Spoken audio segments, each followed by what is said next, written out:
Boa noite, sejam bem-vindas e bem-vindos.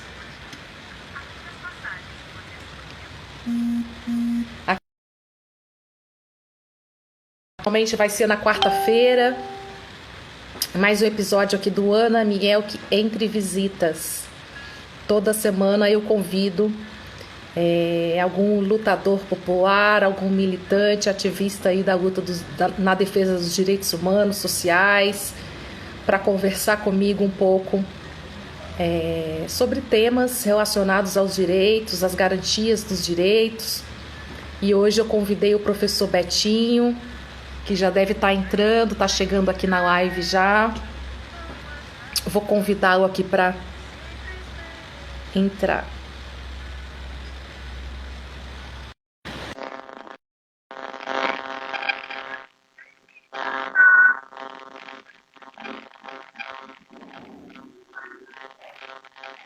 Olá, boa noite. Boa noite, Ana. Tudo bem? Boa noite todo mundo que está vendo a gente aí.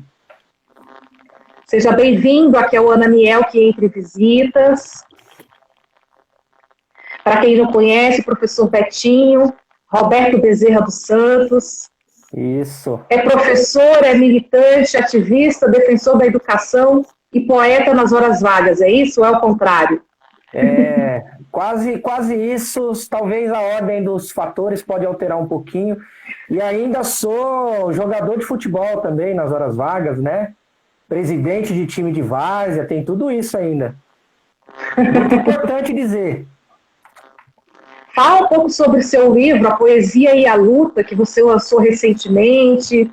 Eu vi que ele reúne aí alguns poemas, algumas poesias que você escreveu, né?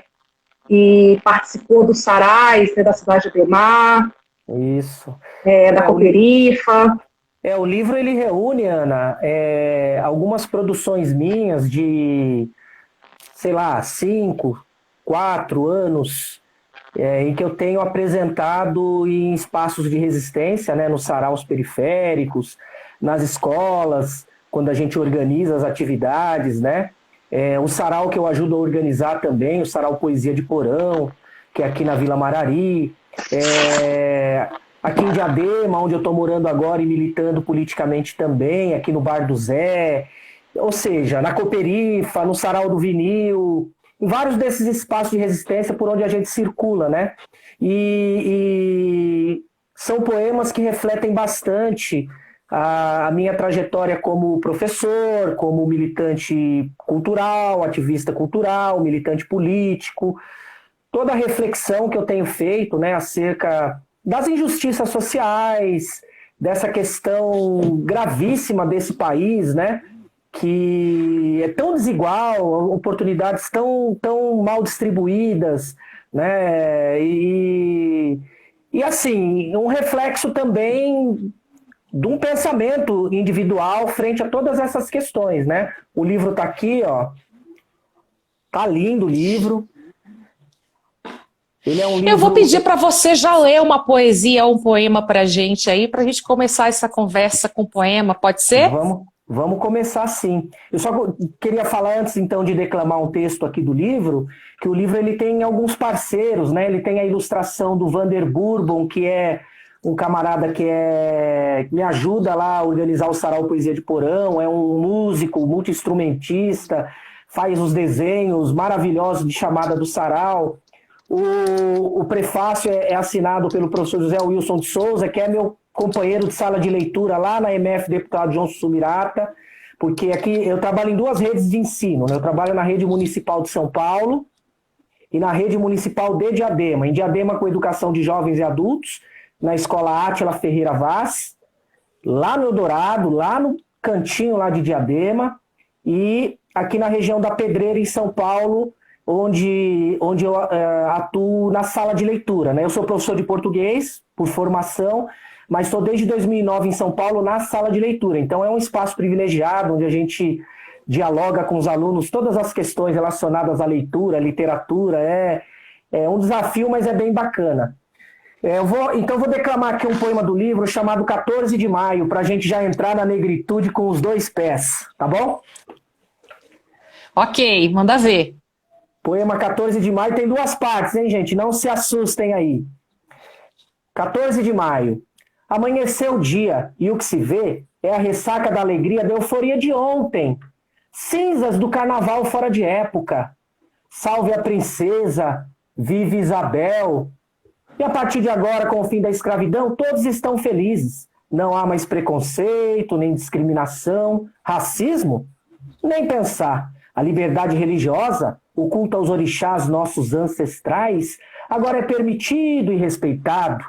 As mulheres estão em festa, pois findaram os abusos e estupros, e não haverá mais mulatos bastardos. Como somos todos iguais e temos os mesmos direitos, enfim, reina a paz e a justiça na nossa nação. Só que não. Só que não. Você, Ana, e eu sabemos disso. Somos negros, mestiços, indígenas, nordestinos, mulheres, gays, periféricos, marginais, favelados, suburbanos, sem teto, sem terra. Já nascemos em desvantagem, crescemos em desvantagem, estudamos em desvantagem, estamos em desvantagem. E o que você vai fazer? Vai sentar e chorar, dizer que é assim mesmo e que sempre foi assim? Ou vai correr atrás, arregaçar as mangas, ir à luta? Salve a princesa, viva Isabel! Salve Zumbi, viva Dandara! Salve a mulher brasileira na luta diária! E o povo oprimido quebrando as correntes que o aprisionam, e o trabalhador e o estudante guerreiro que a esses se somam. A libertação, que ainda está por vir, só ocorrerá quando os grilhões que aprisionam mentes, almas e nossos corações forem totalmente quebrados e desmascarada a farsa. Pou, pou, pou, como dizem nos arais das bordas da cidade. Isso, é isso aí. 14 de maio para a gente pensar um pouco nessa abolição incompleta, inconclusa, falsa, né? Que jogou milhões, né?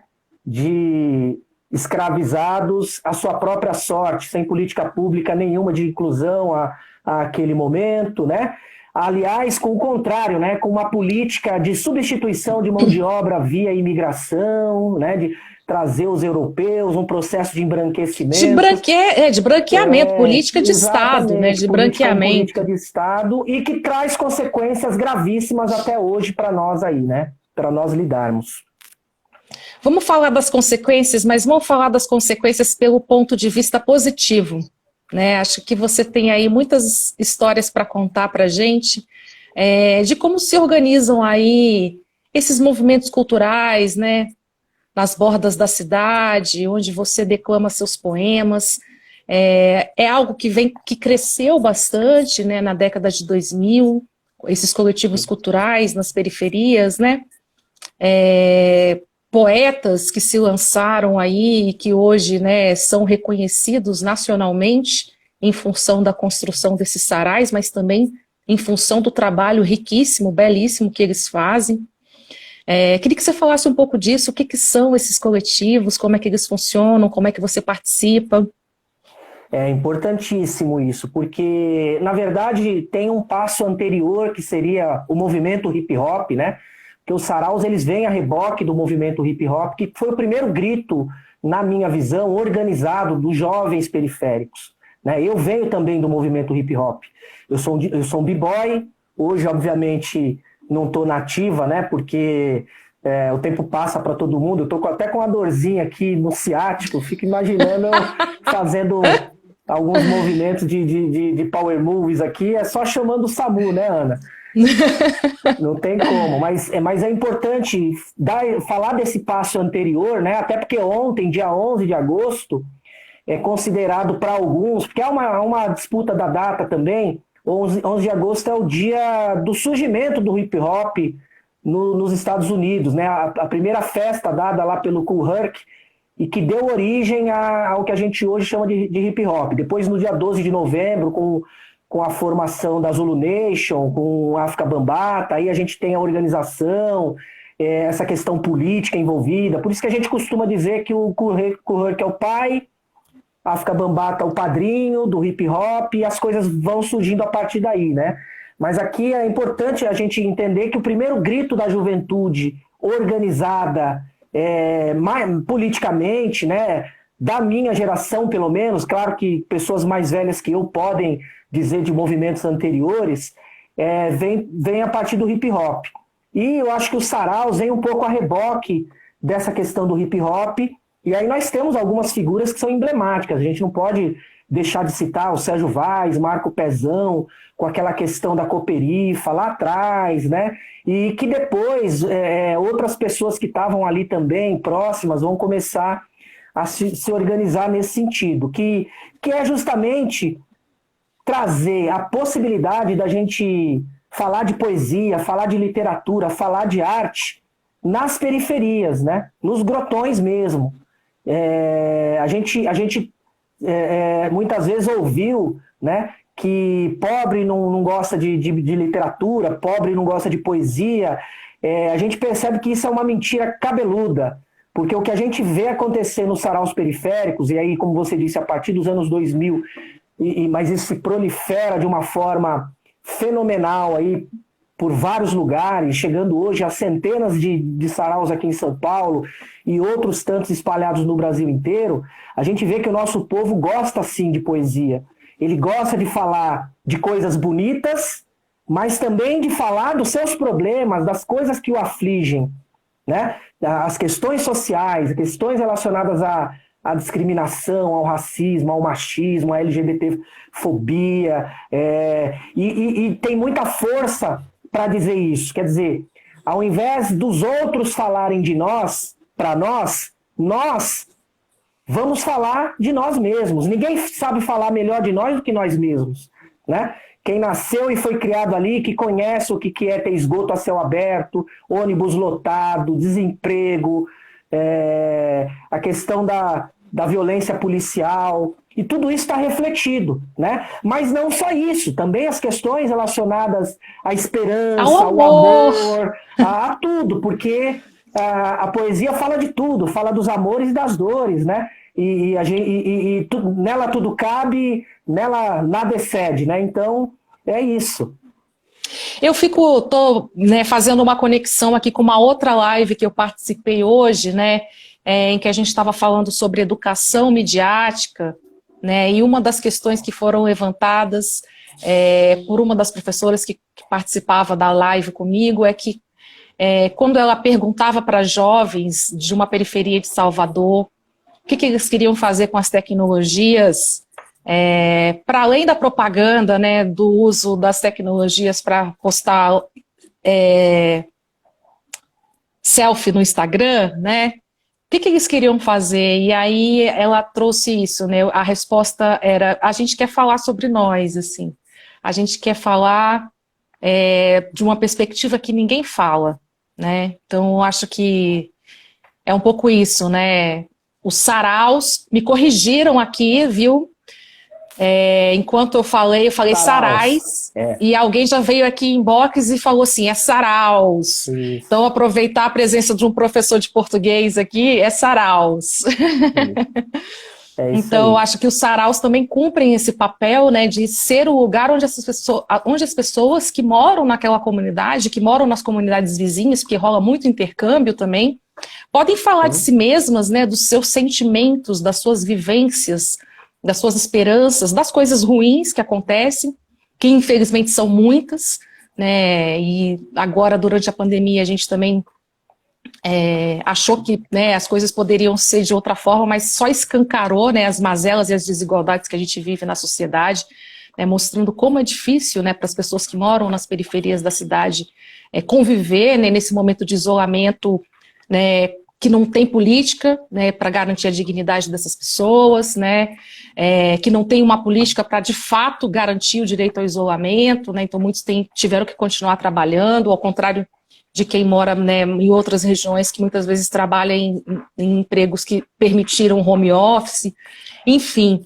Então acho que tem um caldo, inclusive, aí só de pandemia para gerar muita poesia, né, muito poema, seja de protesto ou seja de amor, porque também acredito que muitas experiências afetivas foram construídas aí nos espaços, né, de solidariedade, né, de enfrentamento da crise.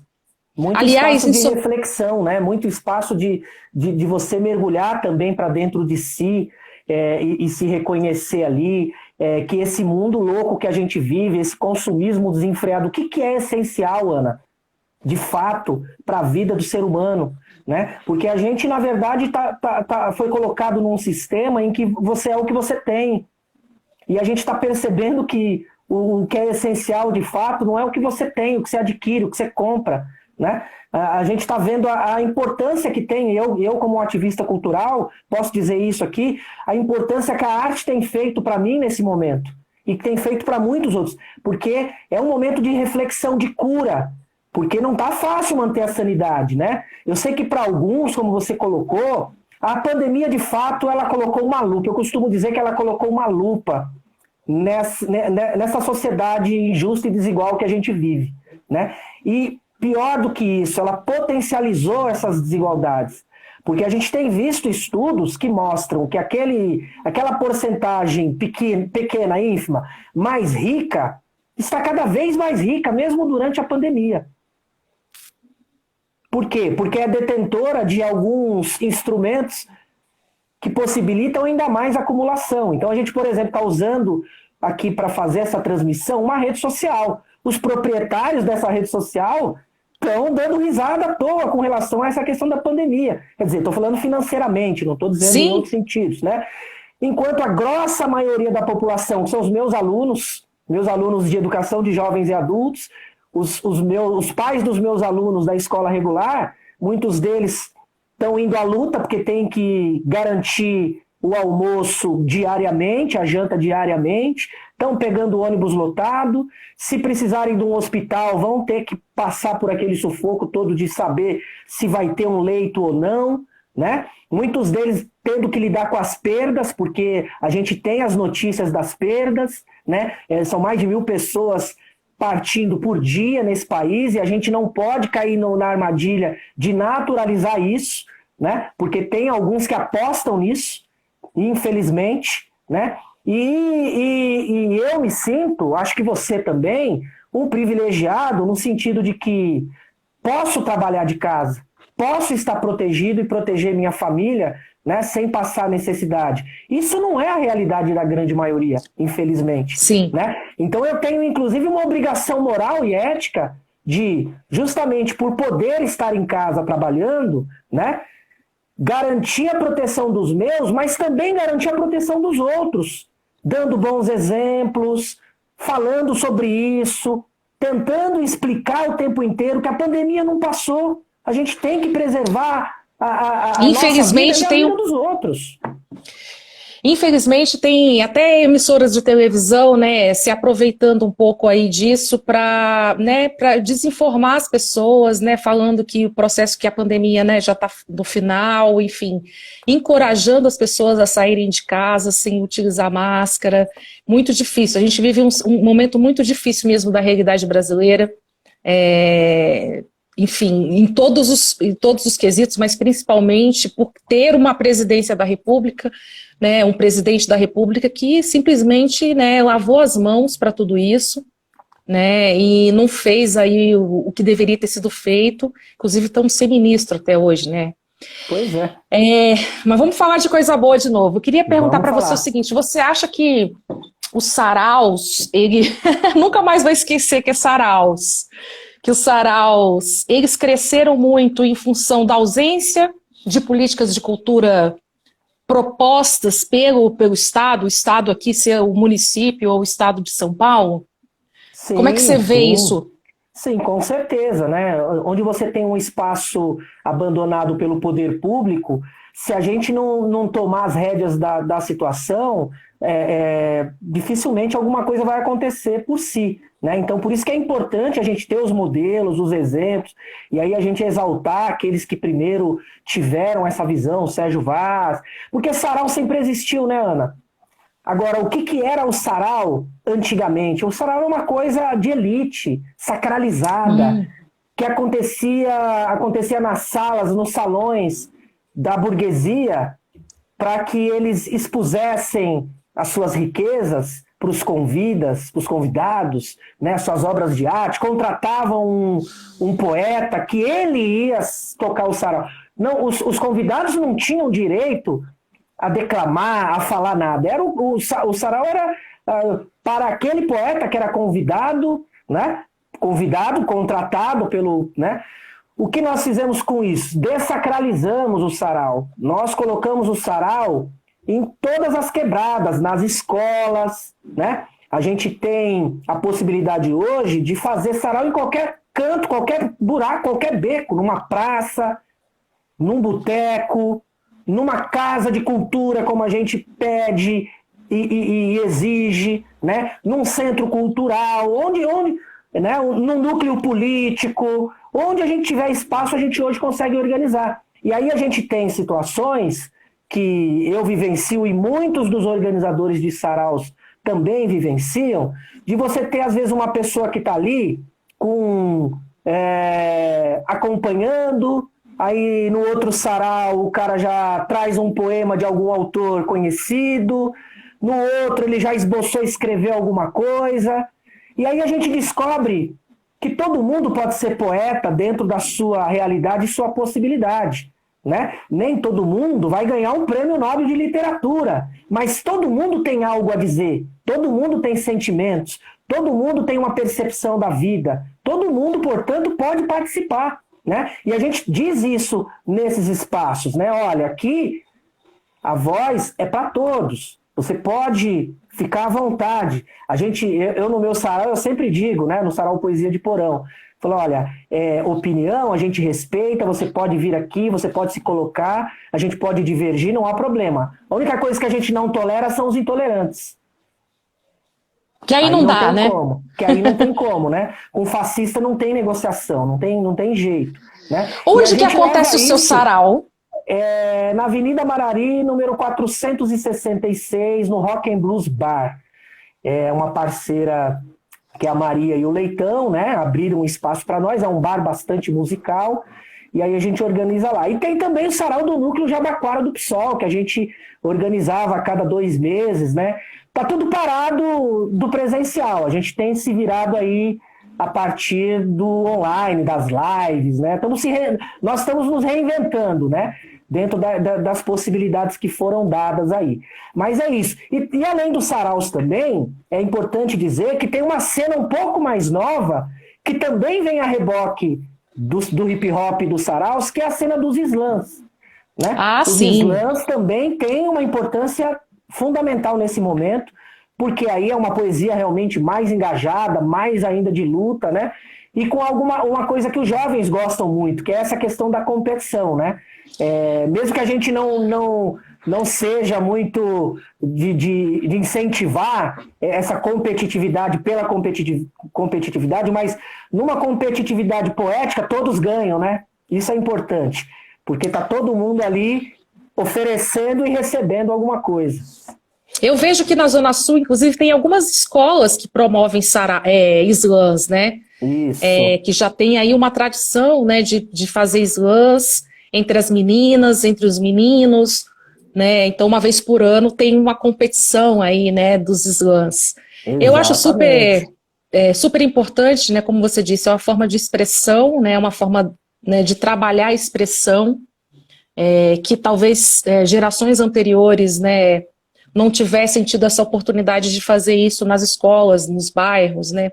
Então, quem vem da periferia, inclusive, carrega junto consigo, muitas vezes, uma dificuldade de se expressar, né? Porque não participou de experiências como essa, né? Na juventude, na adolescência. Então, acho que é bastante importante. Mas eu queria... Deixa eu só te mostrar uma coisa aqui, ó. Você falou das escolas, essa aqui é a camiseta. Tá vendo, ó? Sei. Tá, ela tá ao contrário, porque sua câmera tá... O que tá escrito aí? Slam? Tá escrito assim, Slam Nossa Voz, da Dre Santo Amaro. Segundo Slam Nossa Voz. É o slam que eu e alguns outros colegas professores organizamos aqui na nossa DRE, na nossa Delegacia de Ensino, das escolas municipais, né? Nós tivemos 2 eventos. Estávamos já preparados para o 3º agora, né? Com quase 400 crianças participando, direto ou indiretamente, ou como ouvintes, ou como produtoras. Para você participar desse slam interescolar, você tem que fazer uma etapa escolar, então tem que fazer o slam na escola. Produzimos, inclusive, um livrinho virtual, né, das produções deles, né, em PDF e tal, que é uma forma de estimular, porque aí eles veem a produção deles organizada. Então você vê, as coisas estavam acontecendo até a pandemia, até o fim do mundo acontecer aí, né, e a gente tem que dar uma pausa em tudo. Mas é interessantíssima a proposta, porque eles adoram, né? E é protagonismo puro, porque no sarau você pode ir lá e pegar um texto emprestado e apresentar, não tem nenhum problema. No slam, não. O slam tem que ser autoral. É uma das regras. E você não pode ter um único texto, você tem que ter pelo menos 3 para participar. Professor Cláudio de Itapecerica, falando aqui que gostaria, né, de ter tido experiências assim na adolescência dele. Eu também, Cláudio. D. Silva está falando aqui, o que você está achando desse processo de aulas online? Se quiser responder, fica à vontade, tá? Eu queria trazer também um debate sobre o futebol, que você disse que você é futebolista. É isso aí. De várzea. Né? Me conta essa história. Deixa eu só falar, o Daniel, acho que é o Daniel Silva, né, que perguntou. Isso. As aulas online são um desafio. É uma aprendizagem também, porque a gente tem que lidar com ferramentas novas, se reinventar, mas ao mesmo tempo é angustiante e desesperador, né?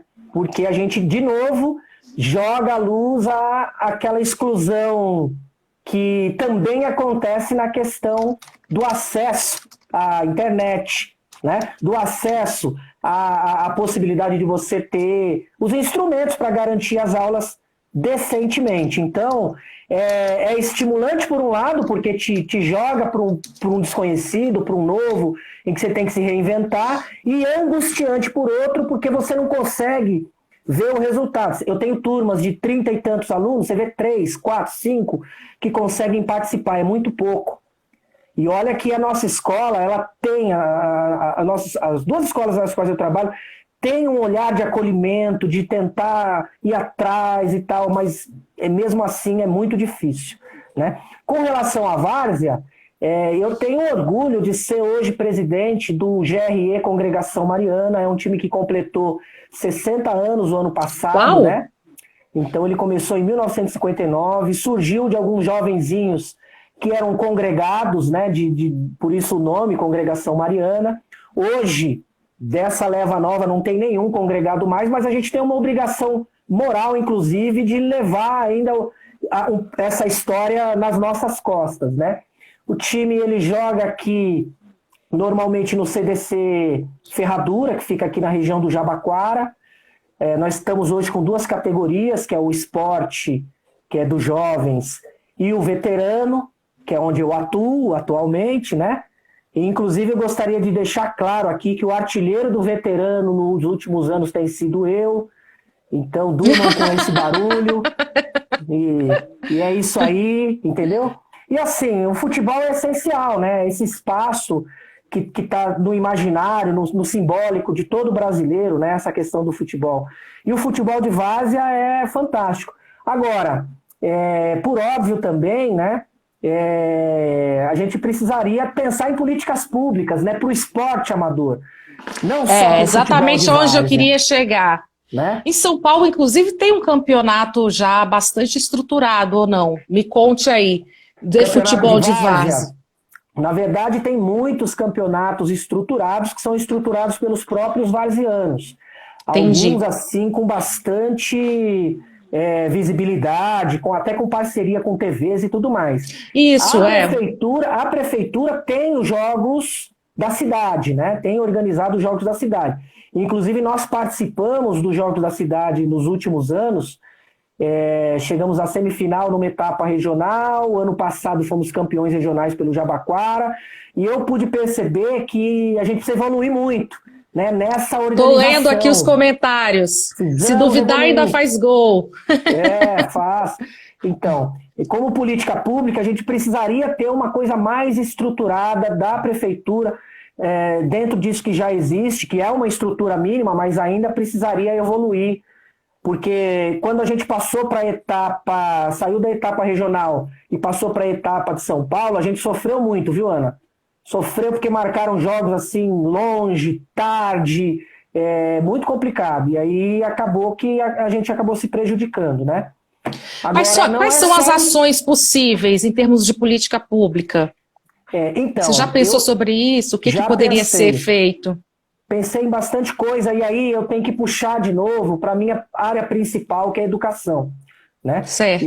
Eu sou um defensor da educação integral. E não confundir educação integral com aquilo que se propaga aí de educação em tempo integral, que muitas vezes é trancar o aluno dentro do mesmo espaço da escola para ele ficar mais tempo lá fazendo mais do mesmo. Educação integral é a formação do ser humano em toda a sua complexidade, né? Inclusive na esportiva. Então, por exemplo, eu estou falando do futebol, mas não é só o futebol. A gente tem que falar do basquete, a gente tem que falar do futebol americano, porque eu tenho camaradas aqui de Diadema que estão num perrengue danado com o time de futebol americano que eles têm e que perdeu todos os apoios. A gente tem que falar de outros esportes, outras modalidades aí. Não dá para a gente pensar esporte sem a gente pensar numa amarração com a educação. Tudo parte da educação. Porque, veja, a nossa estrutura, inclusive cultural, é diferente da de outros países, em que você tem essa tradição de amarrar o esporte e a educação. A formação aqui esportiva no Brasil, normalmente ela se dá via clubes privados. E isso está totalmente equivocado, porque a formação deveria partir das escolas de ensino fundamental, para depois ir para de ensino médio, e aí sim você pensar em outras possibilidades até de profissionalização. Então, mas isso já foi diferente, né, Betinho? Isso já foi diferente. Porque eu me lembro assim que eu estudei em escola pública e eu jogava. Né? Eu joguei handball durante a minha infância e adolescência, joguei vôlei, tinha campeonatos, né, estaduais, municipais. Acho que isso se perdeu, né? Se perdeu, exatamente. Então essa é uma das minhas defesas. Primeiro que se volte a estruturar, né, essa possibilidade de você organizar, né, esses jogos, essa formação. Mas aí tem uma outra questão, que é onde eu queria chegar. Você não faz educação integral sem ocupar os espaços da cidade. Então, às vezes você tem na periferia, tem uma coisa que sempre tem, Ana, que é o campo de futebol, os CDCs. Quem é que está ocupando os CDCs hoje? Com que proposta esses CDCs estão sendo ocupados hoje?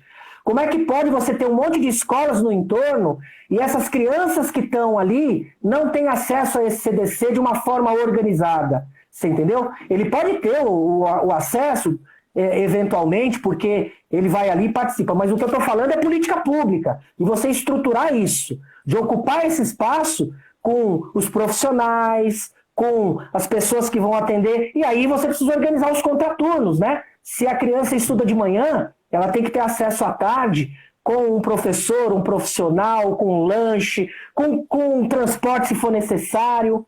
Quem organiza isso? É o poder público. Não pode ser outra pessoa, não pode ser, né? Não pode partir sempre da boa vontade das pessoas. O poder público tem que dar as condições. Então, se você vai pensar nesses espaços que são os CDCs, que inclusive hoje, até com a pandemia, estão abandonados, né? Porque você, né, você tem que garantir isso. Inclusive colocando ali outros junto com os CDCs, porque tem alguns que tem, né? Alguns CDCs são muito bem equipados, com quadras poliesportivas, com piscinas, etc. Mas nem todos. E aí a gente tem de novo aquele recorte periférico. Quanto mais longe do grande centro, mais abandonadinho ele fica. Ou então ele vira um feudo político. O político tal, ele, de uma certa forma, ele vai lá, conversa com alguém ali, fala, olha, eu vou aqui mandar uma emenda para fazer uma reforma tal. E aí vira um grande curral eleitoral. Não é isso que a gente defende. Isso não é política pública. Política pública, ela é para todos. Ela tem que ver as condições de todos esses espaços, tratá-los com dignidade e respeito, para que ele seja utilizado da melhor forma possível, pelo maior número de pessoas. Legal, você está trazendo um debate que eu não tinha muito conhecimento, né, essa coisa dos CDCs, né, e essa proposta de fazer da educação integral, né, uma possibilidade, né, interligada aí com a prática esportiva, né, com os jogos. Isso, e cultural. Eu fico pensando isso. Tudo que eu disse sobre o CDC se aplicaria a todos os espaços culturais que a gente tem na cidade. Precisamos ocupar esses espaços também, os centros culturais, as casas de cultura, com as parcerias com as escolas. E aí tem que ser via de mão dupla. A escola tem que ir até os centros culturais, os CDCs, etc., né? os espaços de cultura, e as pessoas que trabalham nesses espaços também têm que ter o acesso, que é o que a gente acredita, né? Vai até a escola, apresenta o trabalho, faz as parcerias, porque é uma forma de você, daquele grupo de jovens, de alunos, pensar aqueles que podem ser cantores, que podem ser artistas plásticos, que podem virar amanhã produtores culturais, etc, etc, etc. Que podem ir para as Olimpíadas, né? A gente teve uma Olimpíada no Brasil e a gente continua sendo um fracasso total do ponto de vista de política pública e de fomento, né, ao esporte na infância e na adolescência, porque havia uma esperança, né, de que as Olimpíadas de 2016, né, impulsionasse, né, um número de políticas públicas, e o que a gente vê nas reportagens que aparecem por aí é justamente o contrário. Muitos dos atletas que estiveram nas Olimpíadas perdendo patrocínio, perdendo espaço onde poderiam treinar, onde treinavam, né, porque não há investimento público, né, no esporte, na formação desses atletas. Né? Então eles acabam ficando dependentes do patrocínio privado. Exato. Né? E você vê espaços que foram construídos com muito recurso público totalmente abandonados. Quem é que deveria estar ocupando esse espaço? Quem é que deveria estar usando esse espaço? É a pergunta que eu faço. Se você não tem política pública, ele vai ficar abandonado e vai se tornar muito caro. Porque quando ele está abandonado, não tem manutenção, e você vai pensar em retomar, é mais caro ainda. E aí a gente sabe também como as coisas acontecem no nosso país, né, Ana? Infelizmente. Infelizmente as coisas aqui acontecem muitas vezes assim mesmo. As pessoas gastam o dinheiro público para construir, para reformar, depois entregam para a iniciativa privada obter o lucro, e quando não serve mais, eles devolvem para o poder público dar a conta, né? Então, a gente precisa mudar essa lógica. Sim, certamente. Por falar em entregar a iniciativa privada, não sei se você tem acompanhado aí, né, para além, né, da privatização das vagas do ensino infantil, né, que a gente tem visto aí a largos passos, né, sendo constituído como política. A gente, semana passada, saiu um anúncio aí da possibilidade também de privatização dos CELS, né, entregar os CELS para a iniciativa privada de fazer a gestão aí dos CELS. E eu fico pensando assim, quão absurdo que é isso, né, do ponto de vista desta educação integral que você traz aí na sua fala, que é justamente por onde os CELS foram construídos e foram pensados, né, como um espaço assim, de integrar a comunidade, aluno, escola, não só do ponto de vista da educação regular, né, mas da cultura, do esporte, da vivência nos espaços, porque são espaços que permitiriam uma vivência no final de semana, tem teatro em alguns deles, né, então a gente teve aí no governo Kassab, né, uma primeira política de desmonte, digamos assim, de fechamento desses CELS, né, não no sentido de fechar as escolas continuaram, mas de fechamento deste espaço de vivência que serviria para a comunidade. O Haddad reverteu um pouco isso em alguma medida, e agora a gente, né, toma essa notícia aí, recebe essa notícia da possibilidade de privatizar a gestão dos CELS, passar para a iniciativa privada. Como é que você está vendo isso aí?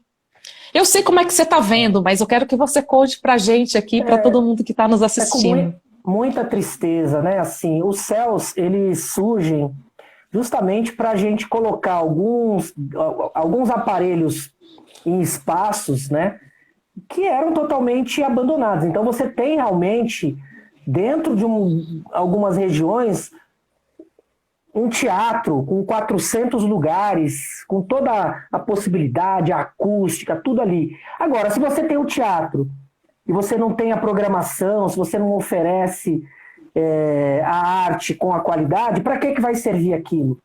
Né? Então, de fato, é um espaço que está, às vezes, sendo fechado sem o fechamento efetivo. Né? Se você não oferece a possibilidade da programação acontecer, da quadra ser utilizada democraticamente, como eu estou falando, e por quem vai ser usado, porque você pode ter um espaço ali e quem usa pode não ser exatamente aquela pessoa que teoricamente mais precise. A gente também tem que discutir isso. E isso tem que ser discutido como política pública, como as pessoas que fazem isso. Agora, é triste porque a gente vê o seguinte, Ana, mais uma vez a ideia falsa de que o que é público não funciona, então tem que entregar para o privado, e aí a gente vê que isso foi feito à exaustão na saúde, para essas OS, muitas delas, a gente nunca pode generalizar nada, mas a gente tem que criticar a política. Você transfere recursos para organizações sociais que dizem que não têm fins lucrativos, mas no fundo a gente sabe muito bem como é que algumas delas funcionam, inclusive a gente está vendo mais uma vez isso acontecer, né, na saúde aí agora. E o escândalo no Rio de Janeiro, né? Exato, a mesma empresa do Rio que está aqui em São Paulo e que tem as mesmas práticas, e infelizmente parece que esses gestores não aprendem, né? Os nossos governantes não aprendem, mas talvez eles saibam exatamente o que eles estão fazendo, é tudo pensado. É uma pena, é uma grande pena, porque todos nós perdemos, infelizmente. Então esses espaços, eles têm que estar na mão da comunidade. A comunidade tem que ajudar a gerir. Claro que tem que ter a pessoa que está ali, que faz parte da carreira do magistério, que está ali para dirigir a escola, ser o diretor da escola, ser o gestor ali. Não é disso que eu estou falando, mas a gestão tem que ser compartilhada e democrática. Todas as atividades têm que passar pelo crivo da comunidade. O que aquela comunidade quer? O que ela precisa? O que ela defende? Porque senão, de novo, a gente falou do sarau, do nós dizemos o que nós precisamos, nós queremos, o que nós almejamos, desejamos. Vem alguém que vem de fora, muitas vezes, que nunca tinha pisado ali e vai dizer o que é bom para nós. Nós não queremos isso, não defendemos isso. E nós somos totalmente contra esse processo de privatização que acontece na cidade de São Paulo, que acontece na SEIS, que acontece agora com a possibilidade dessa transferência de recursos públicos, inclusive para escolas particulares com fins lucrativos. Isso é uma aberração. É uma aberração, é ilegal, é inconstitucional, e mesmo assim eles não têm vergonha de fazer o negócio acontecer às nossas vistas, né? É uma pena, é uma grande pena. Infelizmente, vergonha não é uma palavra que possa mais ser utilizada, né, para tratar dos nossos gestores, muito entre aspas, né, porque eu gosto de falar políticos, eles gostam de dizer gestores. Gestor com J, né? Então, assim, porque a gente está no momento hoje que, né, os absurdos, eles são constantes, né, eles são cotidianos, né, e infelizmente uma parte da população, né, está um pouco desolada, né, em função da crise econômica, social, agora a crise sanitária em 2020, mas ela não começa agora, né? A gente sabe que já vinha aí um processo de aumento de desemprego, de aumento de uberização da vida, de uberização do trabalho, né? As pessoas, governo federal, né, acha bonito falar que, né, 32 milhões de pessoas no Brasil são profissionais autônomos. Não, gente, né? As pessoas criam suas MEIs porque elas necessitam, né, vender sua força de trabalho e é a única saída que elas têm. Mas se elas pudessem, elas teriam um trabalho que possibilitasse 13º, direito a férias, direito a salário família, auxílio maternidade e tudo mais. Então É um grande engodo, né? É um grande uma engodo. enganação, né? Dizer que a pessoa que está sendo explorada é empreendedor. Exatamente. E é essa lógica neoliberal, né, que a gente vive hoje de forma bastante agressiva, né? E, infelizmente, uma parte significativa da população acaba comprando um pouco esse discurso, né? Mas, enfim, a gente precisa trabalhar mais para conseguir trazer essas pessoas, né, pro lado da coletividade. Não existe empreendedor individual, né? Não existe self-made man, como diz o neoliberalismo internacional. A gente tem que trabalhar pelo coletivo. As pessoas têm que viver coletivamente, ganharem, né, dentro de uma coletividade com o menor nível de desigualdade possível. Mas, enfim, queria pedir para você, então, trazer mais um poema para nós, antes da gente encerrar, pode ser? Tá encerrando já, Ana? Rápido! É que se eu não encerrar, eles nos derrubam. Eu não estou acompanhando quanto tempo tem aqui, eu estou acostumado a fazer as lives, e nas nossas lives a gente vai sem limite, então a gente Aqui vai, 59 minutos, né? ele encerra, Bom, antes de então, o próximo poema é curtinho, então antes, eu só gostaria de agradecer, viu, Ana, o espaço. Não, mas a gente fala depois do poema, eu vou te fazer uma pergunta ainda, calma. Tá bom, vamos lá então, mais um poema. Entendi, é porque eu não estou conseguindo acompanhar o tempo aqui. Terra fértil.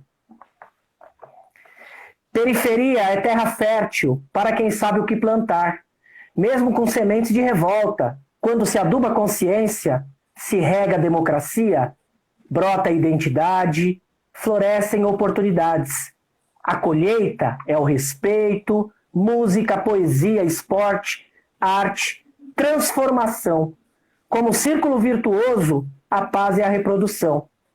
Mas, se ao contrário, plantar e cultivar a semente do mal, do ódio, do preconceito, da violência, da injustiça, colheremos a morte prematura e ervas daninhas, como o racismo, a xenofobia, a miséria, o abandono, a desigualdade social. Cabe a nós, então, semear, regar, cuidar, colher as sementes que darão, das flores da indignação, os frutos da revolução. Pou, pou, pou! Bom, para encerrar nosso bate-papo aqui, eu sou pré-candidata a vereadora aqui na cidade de São Paulo, né? Todo mundo que me segue aqui nas redes já sabe disso, né? Porque a pré-campanha já está aí nas redes. E você é pré-candidato a vereador na cidade de Diadema. Eu queria que você Exatamente. Aqui na Grande São Paulo, nossa vizinhança, vamos inclusive, né, dividir aí uma parte, né, do eleitorado, porque divisa de Diadema, São Paulo, tem gente que trabalha no município e mora no outro, e vice-versa. Então, essencial. Eu queria... Não dá para se pensar em Diadema sem pensar em São Paulo, não dá para pensar São Paulo sem pensar em Diadema, Ana. Eu queria que você trouxesse um pouco dessa perspectiva aí, o que você tem pensado politicamente como proposta. Acho que você passou por algumas delas, né? Inclusive traz de contribuição para a minha pré-candidatura, né? Né? A coisa do esporte, por exemplo, não é algo que eu estava pensando muito a respeito, agora vou pensar mais a respeito disso, mas queria que você falasse um pouco aí quais são as suas expectativas, quais são os seus pontos fortes aí, em termos políticos, né, em termos de programa, o que você está pensando para a cidade de Diadema? Como eu venho da educação, né, eu sou professor de rede pública desde 1996, então a plataforma central da minha campanha está voltada para essa questão da educação. E aí, nesse viés de fazer as parcerias com as minhas áreas de atuação, que é cultura, que é esporte. Então eu não consigo pensar uma coisa sem pensar outra. As coisas estão totalmente interligadas, né?